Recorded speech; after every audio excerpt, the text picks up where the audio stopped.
Vous regardez trop Twitch sur votre ordinateur? Bonsoir. Bonsoir, bonsoir. Alors, bienvenue à notre séquence de cours sur le PCB Design. On est le 9 mai. Aujourd'hui, c'est un jour férié en Russie. Hier, c'était pour l'Europe. Bien que ce soit un jour férié, il y a des trucs à faire, et surtout quand on aime bien son métier, quand on aime bien sa profession, on aime aussi la faire pendant les moments de détente. Alors, où est-ce qu'on était resté? La dernière fois, on avait fait un tout premier schéma. Ça fonctionne pas, tu peux. Ah, oui, d'accord, désolé Eric. Bonsoir Eliox. Alors, qu'est-ce qu'on avait fait la dernière fois? On avait créé sous KiCad notre tout premier schéma avec deux connecteurs, un pinheader 1x2, une diode électroluminescente, une résistance et un interrupteur. On va juste pour regarder, on va réouvrir ce projet. Alors, je l'ai mis sur GitHub. En même temps, il n'est pas tellement complexe. Voilà. Voilà le tout premier projet qu'on avait fait. On avait vu comment on mettait des composants, on avait vu comment on les connectait ensemble. Et on avait fait une annotation automatique des composants. À la fin, si je me souviens bien, la question c'était si on mettait plusieurs résistances, qu'est-ce qui se passait? Alors, on va le faire. On va faire même mieux que ça. On va mettre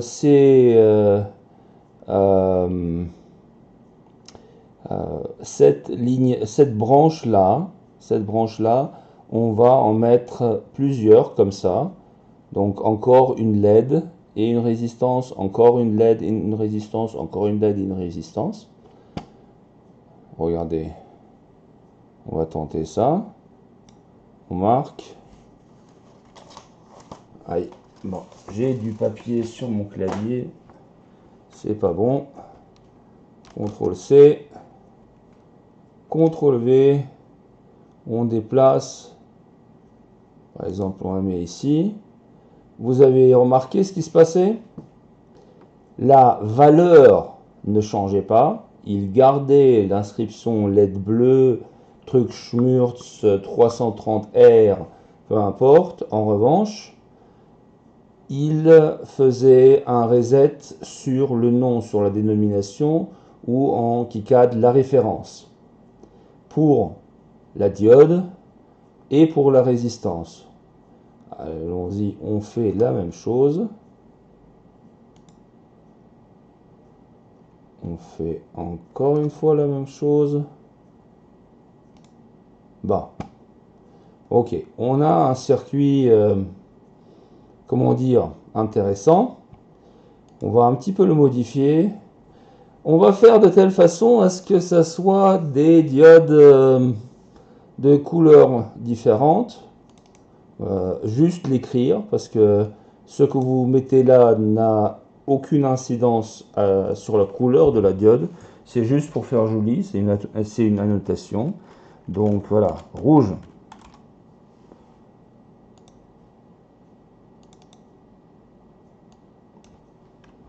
Verte.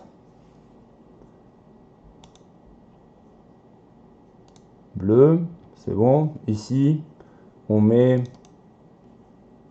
LED UV ou infrarouge, comme vous voulez. Bon.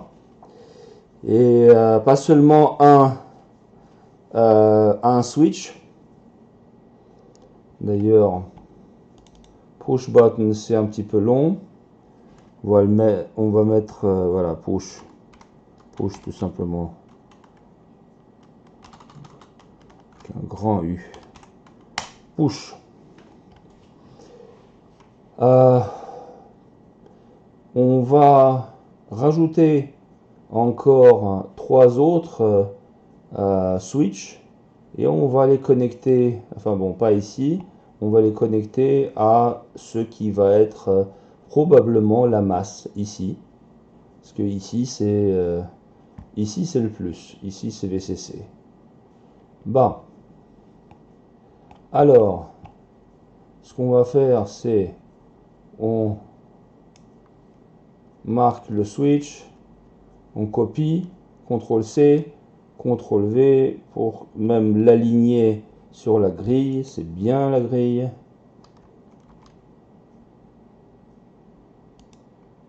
Deuxième et un troisième. Comme vous pouvez le voir, il fait un reset de la référence. Bon, on va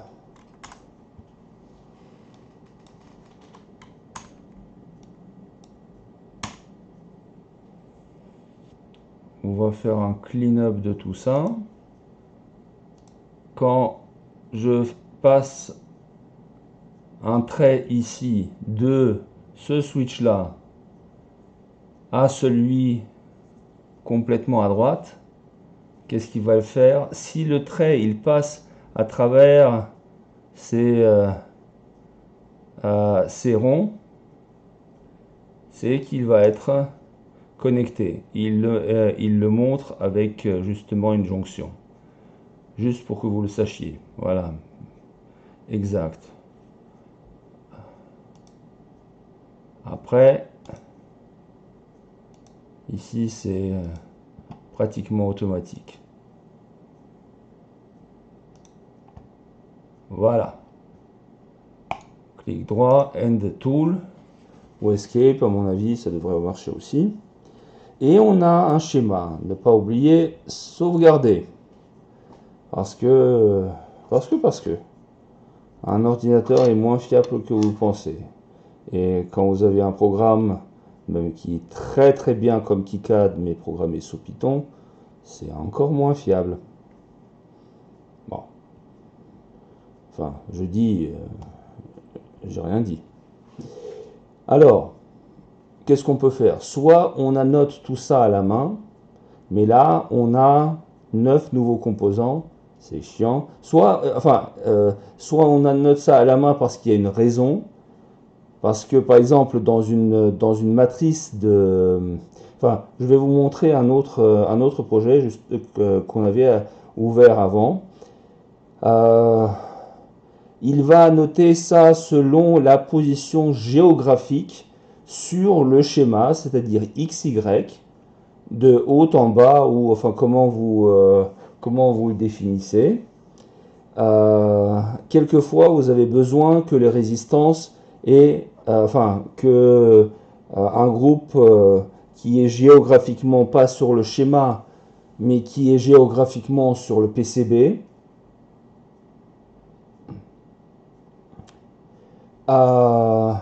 oui, attends 2 secondes, Jack, je vais répondre à ta question. Oui, et j'ai oublié ce que je voulais dire. Donc, j'ai une mémoire de poisson rouge aujourd'hui. Je suis fatigué un petit peu. Bon, petite pause. Je vais répondre à la question de Jack. Et les LED, justement, elles n'ont pas la jonction avec le câble qui les précède, oui. Sauf que le switch, il est voilà, c'est ça l'élément du switch. Tu vois le passage du vert au rouge? Le rouge, c'est le composant. D'accord? Et là, tu connectes le composant directement. Ici, la LED n'est pas connectée au composant. Elle est connectée à un fil qui est connecté à un autre fil. Et comment dire, si tu dessines deux traces, voilà, une deuxième, voilà, ces deux traces là ne sont pas connectées, ok?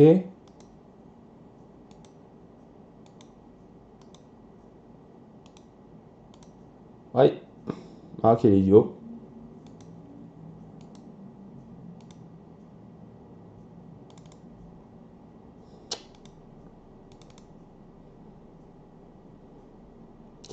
Bah.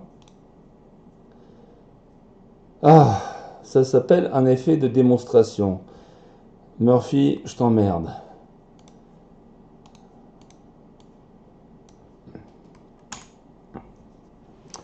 On va... comment le montrer? Ça, c'est une exception. Ça, c'est une exception à la règle. Enfin, pour être sûr, Rhys-Jacques, juste, effectivement, pour ne pas avoir ce genre de discussion, parce que peu importe combien de temps tu fais de l'électronique, tu peux semer le doute avec une telle question. C'est un petit peu normal, j'en conviens.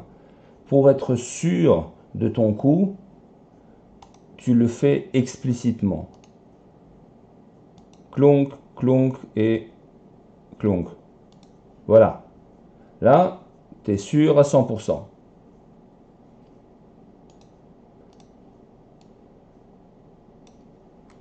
Mais normalement, dans un schéma dessiné, tu n'as jamais vu un croisement avec trois voies euh, où il y avait un point explicite à dessiner. En même temps, bon, il y a plusieurs écoles à ça. Je peux pas te dire, je peux pas te dire plus que ça.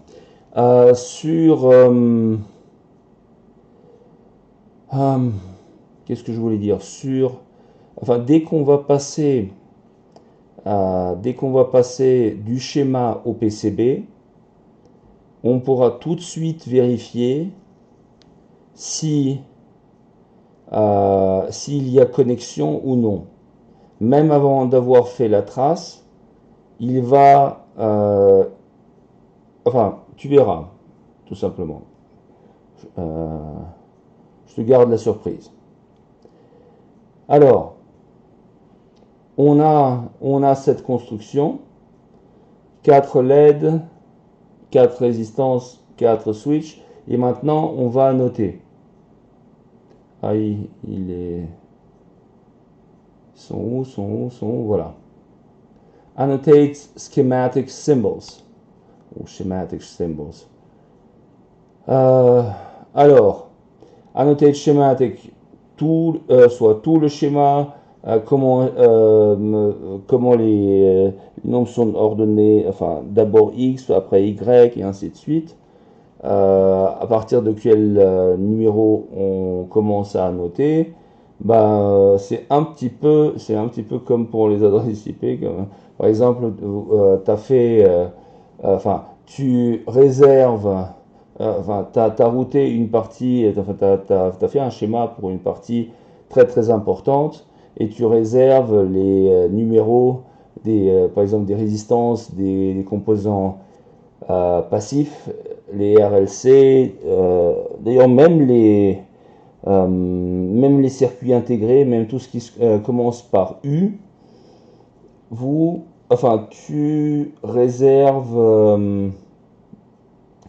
tu leur réserves justement dans cette partie, la partie importante, des numéros de 0 jusqu'à 1000 ou de 0 jusqu'à 100, et tous les autres éléments du schéma. Par exemple, si tu fais un truc vraiment vraiment important, grand surtout, avec beaucoup de composants, une carte mère complète.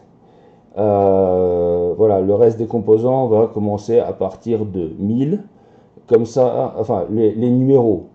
c'est-à-dire première résistance R1000, R1001, R1002, R1003, ainsi de suite. Et quand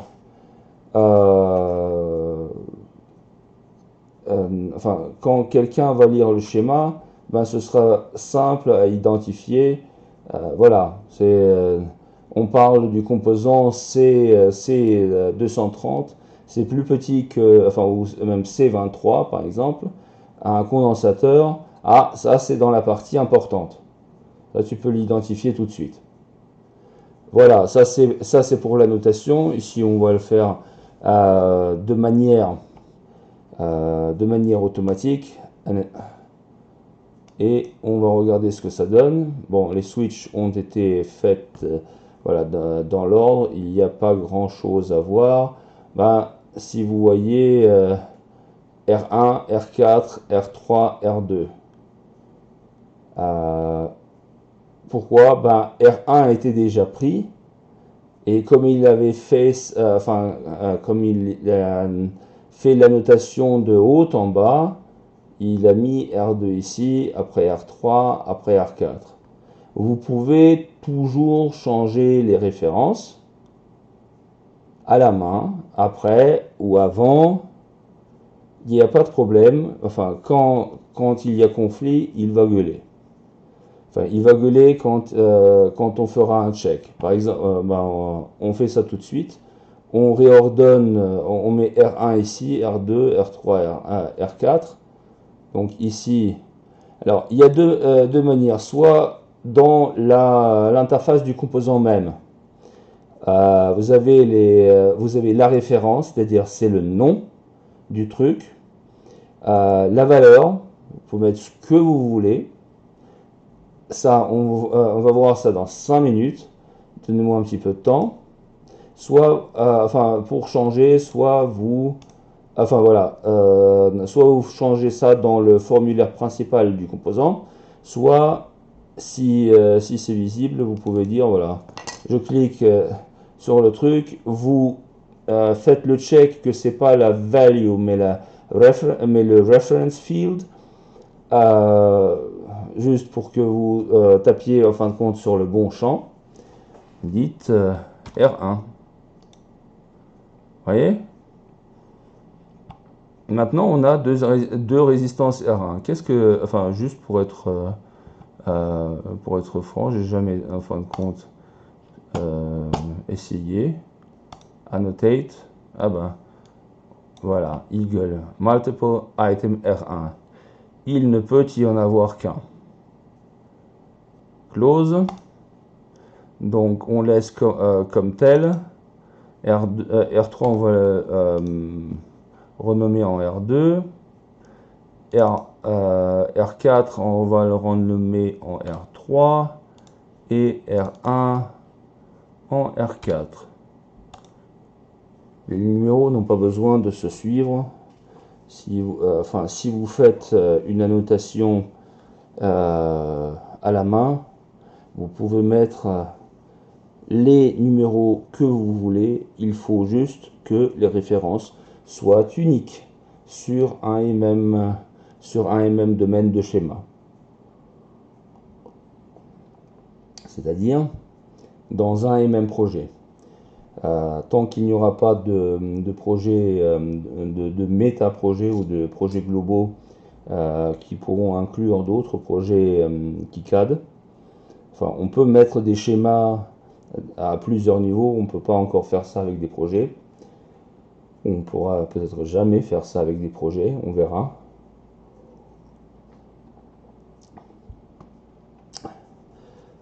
Voilà, ceci pour la notation. Quel logiciel? C'est KiCad. CAD version 5.1.5. Open source. Voilà. RaceJack ou qui est sur le qui des admins est présent, vous mettez le lien de téléchargement du site sur le chat s'il vous plaît. juste voilà, pour la documentation. Alors, voilà, pour revenir, quand vous cliquez sur un composant, voilà, vous avez son formulaire complet. Merci Max. Il y a certains trucs auxquels on va pas toucher du tout. C'est le Spice Model. Apparemment, on peut, apparemment, je ne sais même pas ce qu'on peut en faire. On peut rajouter le modèle Spice qui est là-dedans, mais je ne sais pas si KiCad a une Spice Engine, un truc comme ça. C'est con comme nom, réellement. Pour faire tourner des scripts, des définitions pspice ou ltspice. À mon avis, c'est juste comme ici, comme base de données pour un composant donné qu'on puisse sauvegarder un modèle Spice. Ce qui est important ici, savoir, bon, reference value, c'est compris. Reference, c'est le nom. Value, c'est la valeur, enfin, c'est juste une annotation. C'est un texte. Ça peut être un texte, ça peut être un nombre, ça peut être un smiley, ou ça peut être un shellcode si vous voulez hacker KiCad et les utilisateurs qui vont avec. Bon, je vous ai rien dit. Après, ce qu'on verra quand on passera justement au PCB lui-même, qu'on va générer à partir du schéma, chaque composant peut avoir un footprint. Un footprint, c'est une empreinte. Une empreinte sur le circuit. Qu'est-ce que c'est une empreinte? Ben, c'est une collection d'éléments à plusieurs niveaux du PCB. Une empreinte, ça peut être quelque chose d'ailleurs ça peut être quelque chose de physique. Par exemple, une empreinte pour un interrupteur CMS, enfin composant monté surface, c'est 4 pads de cuivre et solder mask, seal screen pour délimitation, voilà. On verra tous ces termes, ce que c'est solder mask, que c'est un seal screen, ne vous en faites pas. Vous pouvez avoir un composant tout simplement sans footprint, c'est-à-dire un composant virtuel. C'est juste un module ou un placeholder ou par exemple une boîte noire ou voilà, une boîte noire qui correspond à quelque chose qui va se greffer par exemple sur le composant. Par exemple, vous avez une trace en cuivre. Je vous ai montré, je pense, soit hier soir, soit hier après-midi, la mémoire qui était à cheval sur une autre mémoire, enfin dans la pornographie des composants. Dans le design principal, il n'y avait pas eu de points de contact qui ont été spécialement définis pour un deuxième circuit, alors que là, voilà, virtuellement, on les a utilisés. Donc, un footprint, ça peut être plein de trucs. Ça peut être quelque chose pour souder un composant. Ça peut être juste des trous pour ça peut être une délimitation ça peut être tout simplement une délimitation de place pour ne rien mettre à l'intérieur. Ça peut pour une couche spéciale. Par exemple, alors c'est très difficile à expliquer, mais si je vous donne un exemple, à mon avis, vous allez comprendre. Un interrupteur, c'est quelque chose de mécanique. On est d'accord. Il y a plusieurs constructions. Maintenant, avec, on a creusé un petit peu dans les effets électroniques qu'il y avait, surtout, enfin, effets électriques, et on a trouvé quelque chose qui s'appelle le touchpad, ou tout simplement, enfin, pas seulement un touchpad que vous avez sur un notebook, qui est très avancé. Avant, c'était juste des contacts, c'est-à-dire, c'était des interrupteurs, des actionneurs qu'on touchait, et juste par le contact avec la peau, en fin de compte, c'était sur un effet électrostatique, on faisait actionner telle ou telle chose. Pour un tel actionneur, ben, il faut mettre à nu une surface de cuivre. Donc le composant, par exemple, touchpad, juste, enfin, là où on met le doigt, c'est, ça peut être par exemple juste une directive à la production de ne pas mettre de laque protectrice qu'on appelle le solder mask dans cette zone et de laisser le cuivre à nu. Voilà. Maintenant que j'ai compliqué les choses pour le footprint, voilà, juste pour que vous sachiez, ici c'est le footprint. Surtout que R1, pourquoi est-ce qu'il n'y a pas de footprint déjà mis? Question très bête. En attendant votre réponse, je vais allumer la clim parce que il fait chaud et on peut pouvoir.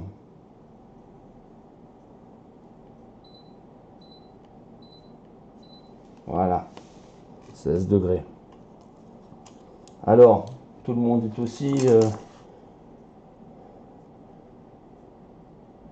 trop chaud?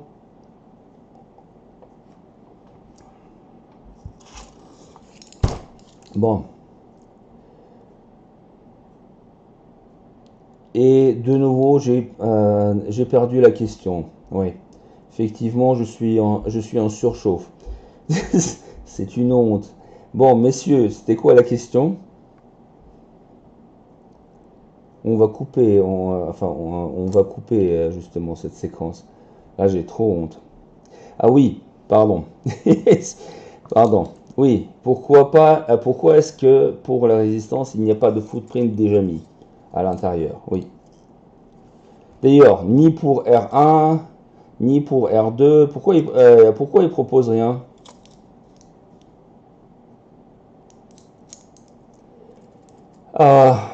Je ne vais pas vous laisser cuire trop longtemps. Tout simplement parce qu'on avait dit que pour R1 c'était un symbole pour une résistance et que cette résistance pouvait avoir plusieurs formes. Donc il y a une tonne de footprints possibles et imaginables. Allez, on va regarder dans la bibliothèque. Alors, ce qu'on utilisait nous, c'était du 0805.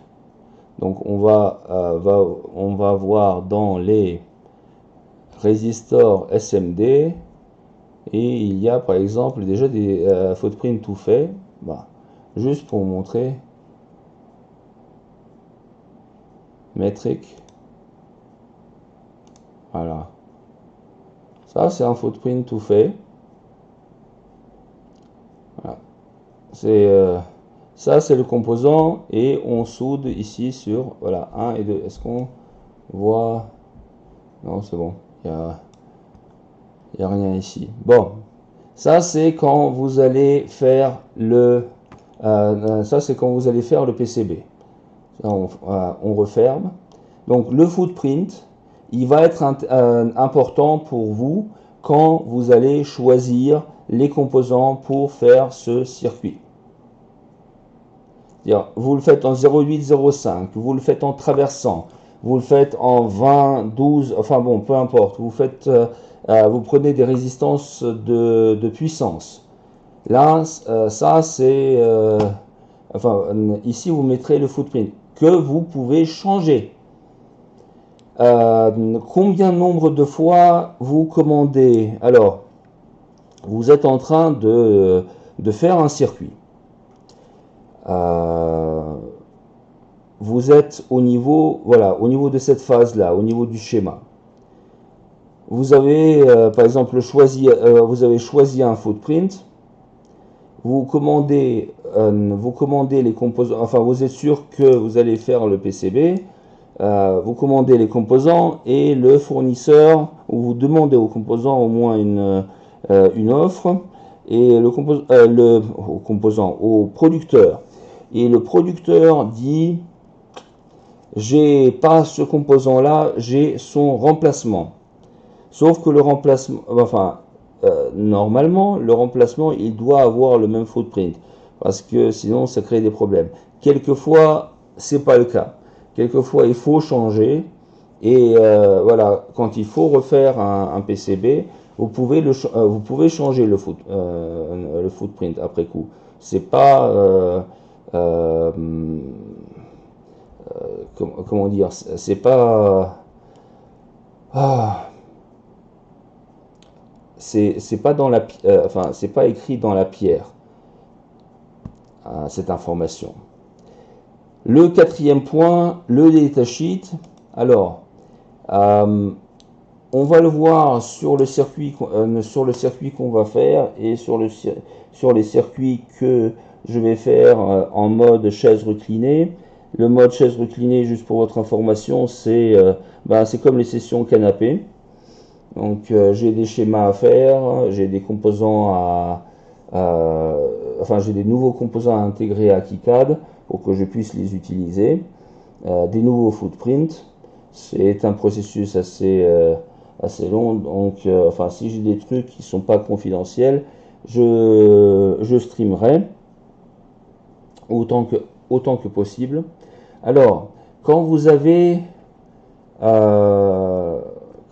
par exemple un schéma à faire, le schéma que j'aimerais bien vous montrer, qu'on va attaquer, c'est-à-dire qu'on va au moins copier, déjà parce qu'il a été fait sous Eagle. Là maintenant avec KiCad Eagle c'est mal. Enfin bon, c'est un bon début, je déconne. Bon. Vous avez ce schéma là. Vous avez, enfin, ici 4 circuits intégrés, ici 2 circuits intégrés. Oui, bon, c'est des parties de circuits intégrés. Ça, je vous montrerai après. Et ici, vous avez un microcontrôleur PIC, le 18F4520. J'ai regardé avant ce stream, il n'existe pas dans la base, enfin dans les composants de KiCad standard. C'est-à-dire, il faudra le rajouter. Et si vous faites par exemple le développement avec le PIC 18F4520, bon, les 18F sont sortis, si je me souviens bien, enfin bon, j'ai travaillé avec eux en 2007, ils sont sortis enfin quelques années auparavant. Et bon, depuis le temps, j'ai travaillé avec d'autres microcontrôleurs. Ça fait d'ailleurs un bon bout de temps que je n'ai plus travaillé avec PIC. Et si jamais là, comme je le fais maintenant, on va refaire un projet avec un microcontrôleur PIC, au moins là sur le schéma. Si j'ai des questions, enfin voilà, avec toute intelligence qu'on peut l'avoir, t'as pas le datasheet en tête. T'as vraiment pas le datasheet en tête. Donc il y a une bonne méthode, c'est que vous pouvez caser le datasheet dans un composant et le mettre, enfin quand vous faites votre composant, ce qu'on va faire, on va dessiner tout ça, on va annoter les paths pour qu'on puisse le réutiliser. Et dans la description, attendez,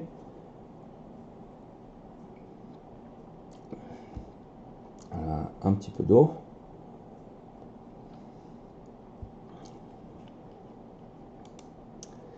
Dans la description, ben, vous mettez alors soit le datasheet, soit le lien sur le site où se trouve le datasheet.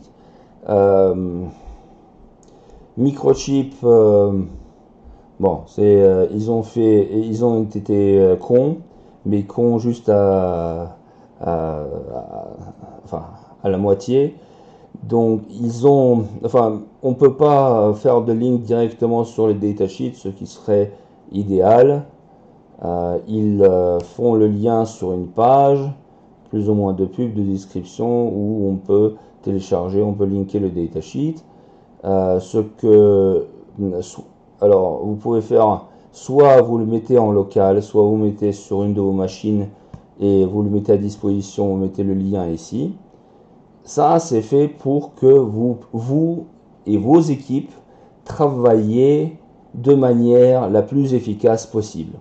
Donc, voilà, que quand vous utilisez un composant, vous avez la description chic sous la main. Alors, le datasheet auquel je fais référence, je l'ai déjà téléchargé, je l'ai mis dans Docs. C'est celui-là. Voilà. Donc ici, voilà, pour voir le nom de la pâte, parce que par exemple, on va pas mettre toute cette description. Bon, je pourrais le rajouter après coup, mais là, ça c'est juste un exercice d'écriture. Enfin, dans notre cas, pour le stream. En revanche, voilà, si j'écris juste le nom des pattes, RB6, RB5, RB2 et ainsi de suite, mais je alors, où est-ce qu'on zoome ce truc? Mais je n'écris pas, par exemple, voilà, les ports de programmation, PGD, PGC, PGM et ainsi de suite. Et où est-ce que se trouve le MCLR, comme d'hab, plus VDD, VSS. Encore le MCLR, je sais qu'il est sur la patte numéro 1, mais où se trouve PGD, PGC, PGM, ça je ne sais pas. Ça c'est le port de programmation, ça c'est comme ça que je mets le firmware dans le PIC. C'est les connexions de l'ICSP. Et là c'est vraiment vraiment important d'avoir le datasheet sous la main. Et je vais rajouter une petite couche à ça. Regardez ce que j'ai fait. Bon, c'est attardé un petit peu sur le truc. Ce que j'ai fait, c'est un répertoire docs. Ce que je vous conseille, c'est que pour chaque projet, alors pour le premier projet, on n'a pas besoin, parce que ici on prend que des composants standards. Pour les prochains projets, dès qu'on aura fait le projet, dès qu'il y aura un répertoire, on mettra un répertoire docs et on va y cumuler toutes les docs nécessaires pour le projet, c'est-à-dire chaque composant spécial, c'est-à-dire par exemple là l'unité centrale, enfin le microcontrôleur central. Il y a quatre mémoires dans ce projet. On va mettre les 4 mémoires, on va mettre même du FRAM, les 4 mémoires FRAM IEC. On va mettre le datasheet de la mémoire FRAM. Les 74 HC00, ça c'est des portes logiques, ça c'est des noms des NOR. Non, enfin, là, sérieusement, je pense qu'on maîtrise depuis une quarantaine d'années les circuits en 74. Et sinon, ah oui, éventuellement, un truc un petit peu plus spécial, c'est tout ce projet-là va être connecté à ça. En fin de compte, ça, c'est le connecteur vers l'extérieur. Ce design-là, je l'ai fait dans un autre projet. Et ce design-là n'est pas le mien. Il est là.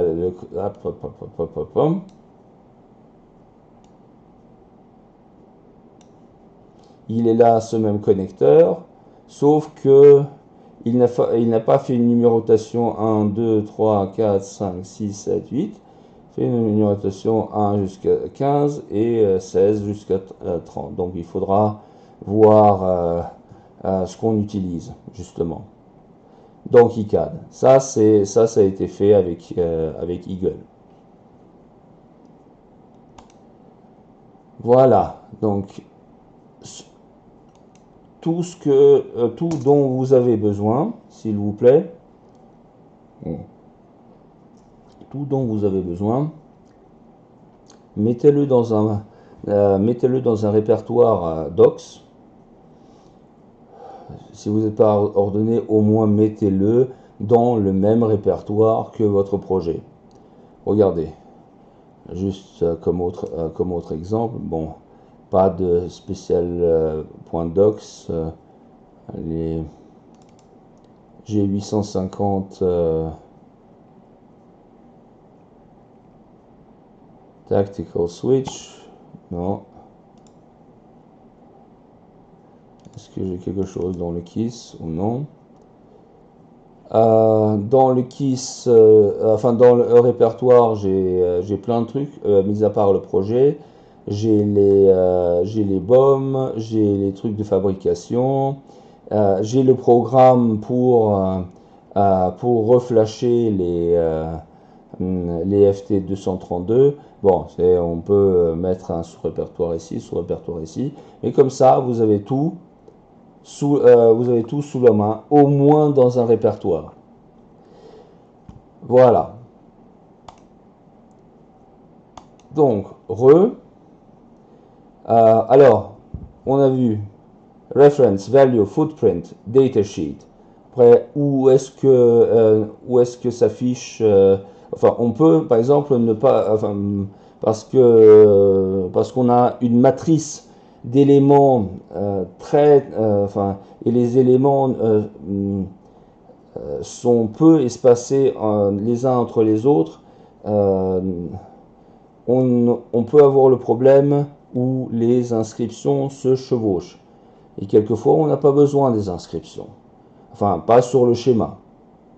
Parce que après, le reste, de toute façon, il est automatisé. Enfin bon, vous pouvez avoir vos raisons. Vous pouvez toujours enlever. Alors, les valeurs ne s'enlèvent pas. On peut ne pas les montrer. C'est-à-dire, vous enlevez show. Après, vous pouvez, voilà, on aligne ça sur le centre, vertical, tout ça. Bon, ça c'est du formatage. Ça, c'est du formatage.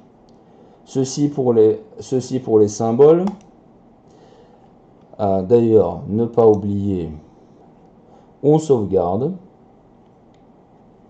Voilà, pour un circuit avec, enfin, sans alimentation propre. L'alimentation, elle est implicite par ce billet-là, mais on ne l'a pas déclaré dans eSchema, dans KiCad. Ben, au niveau des ERC, c'est Electrical Rules Check. Il n'y a pas de problème. Tous les pins sont connectés, tous les noms sont uniques. Il n'y a pas de problème, voilà. Ça, c'est déjà un bon truc. Alors, on va passer à la vitesse supérieure. Je vous propose, alors, j'ai sauvegardé ici. Je ferme. Je vous propose un ELEC. Je vous propose deux trucs. Première chose, pour commencer, là on va continuer enfin, on commence maintenant, on continue la prochaine fois. Le premier circuit qu'on va faire assez rapidement parce que tous les composants sont déjà dispo. C'est quelque chose que j'ai déjà fait. C'est l'interface série pour les calculettes Sharp G850. Alors pourquoi? Ici on fait juste, on se fait la main juste sur la schématique. Et là on va utiliser aussi des éléments un petit peu plus avancés, juste un petit poil plus avancé, comme des labels, comme des labels locaux et surtout des power flags. Ground, plus 3 volts, plus 5 volts, plus machin. Voilà. Et ça va être terminé très rapidement. Dès qu'on a terminé, je vous ai déjà rapidement montré le circuit que j'aimerais bien refaire. Je l'ai mis dans Docs et je vais faire le commit dès qu'on ferme le stream. Attendez, ça gêne un petit peu.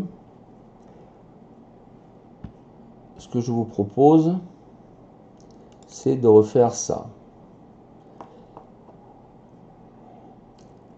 La raison pourquoi, il y a des trucs à optimiser au niveau de la présentation. Il n'y a pas assez de labels utilisés. D'ailleurs, il n'y en a aucun. Je ne sais pas si Eagle maintenant a des labels. Normalement, il devrait, mais enfin bon, c'est pas une question à laquelle j'aurai une réponse. Ici, c'est déjà beaucoup plus compliqué et on va aborder ici les concepts de, par exemple, de ce que c'est un bus. Ici, vous avez au moins un bus pour les données. Si vous vous souvenez bien, la dernière fois, on en avait parlé. IO 0 jusqu'à IO 7, bon, c'est la même chose que D0 jusqu'à D7. C'est le bus des données, 8 bits. Les lignes d'adressage, c'est A0 jusqu'à... Donc A0, A2 et A1 doit être quelque part. A0, A1, A2. Voilà.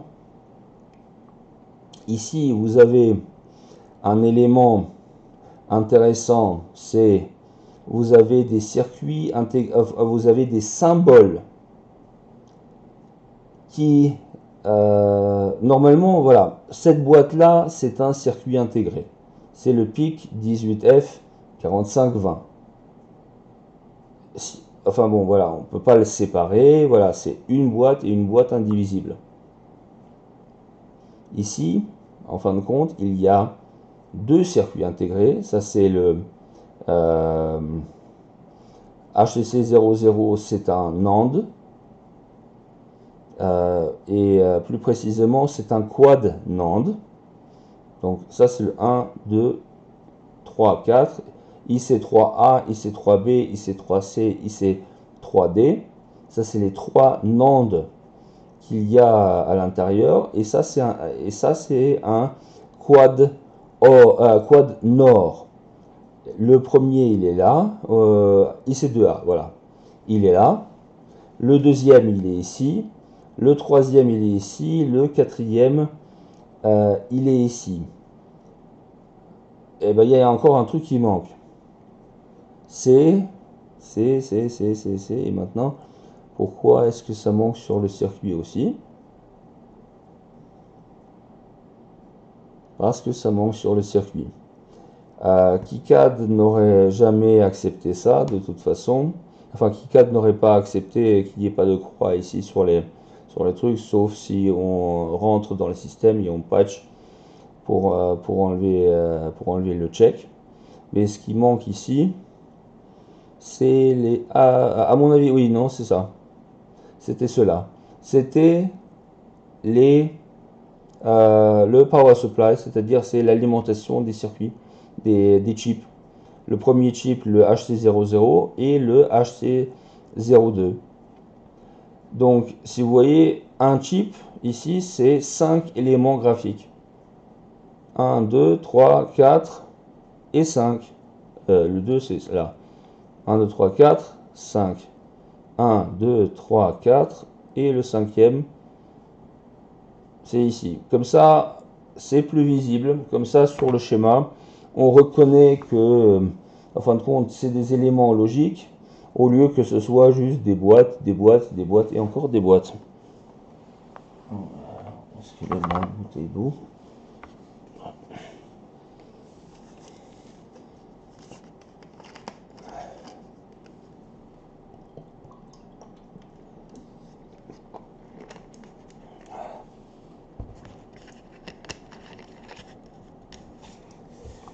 Voilà, donc on aura un bus, on aura plusieurs éléments pour les circuits et on se fera un petit peu de pratique sur tout ça, surtout que ici on peut optimiser.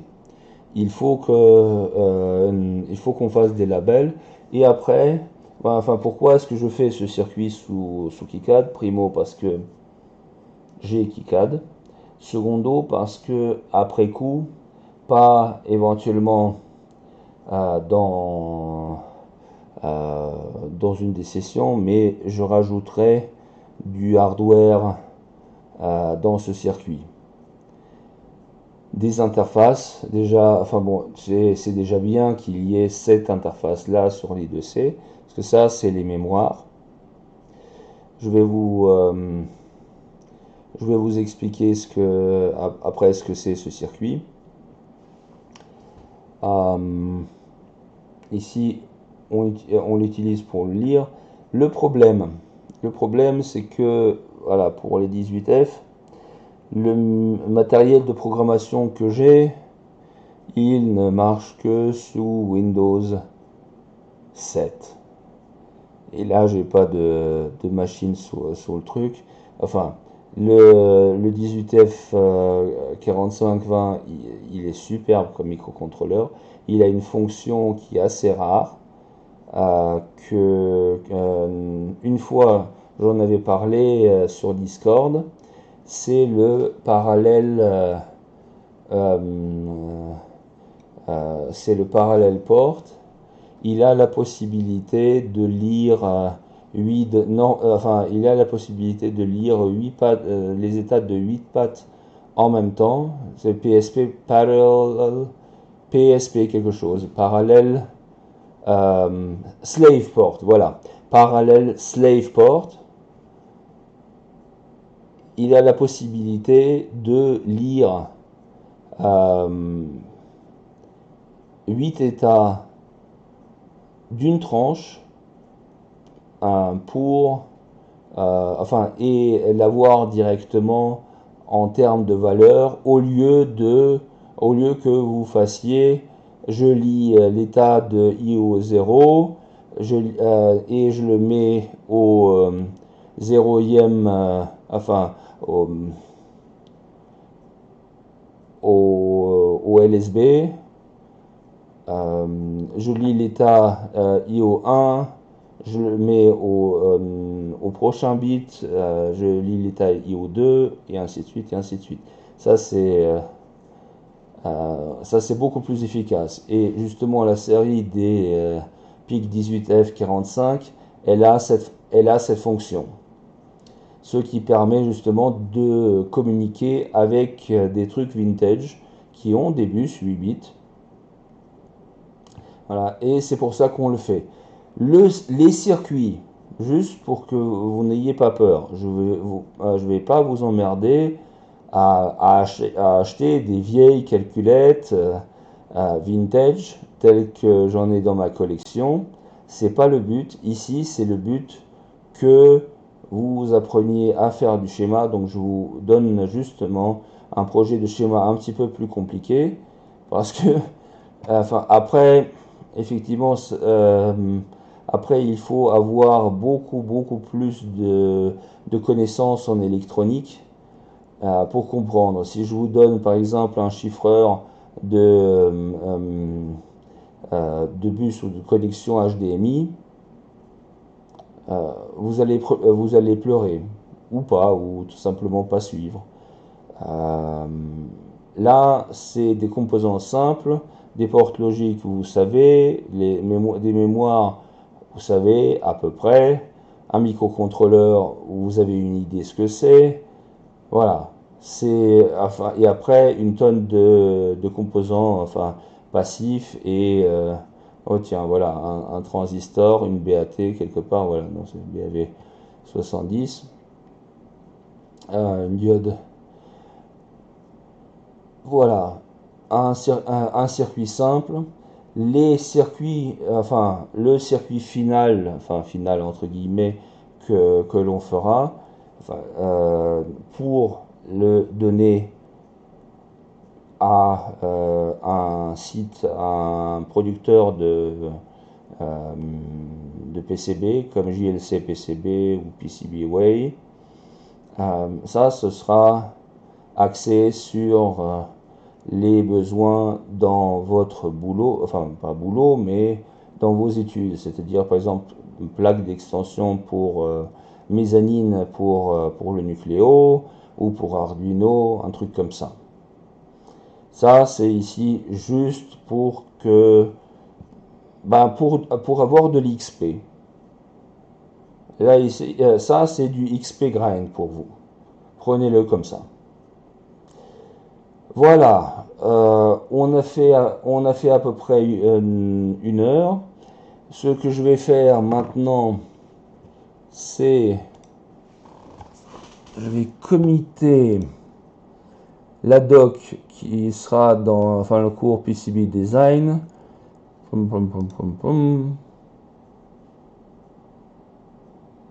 Est-ce que je l'avais foutu?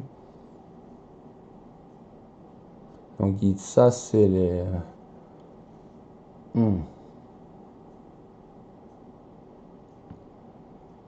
Rien. Bon, attends. GitHub Desktop, ben voilà. Mieux.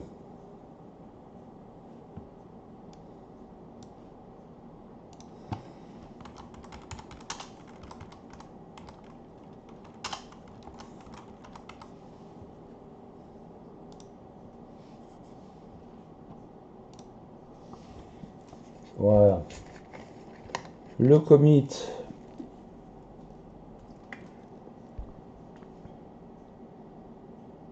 Pourquoi ça prend du temps? Voilà. Le commit y est.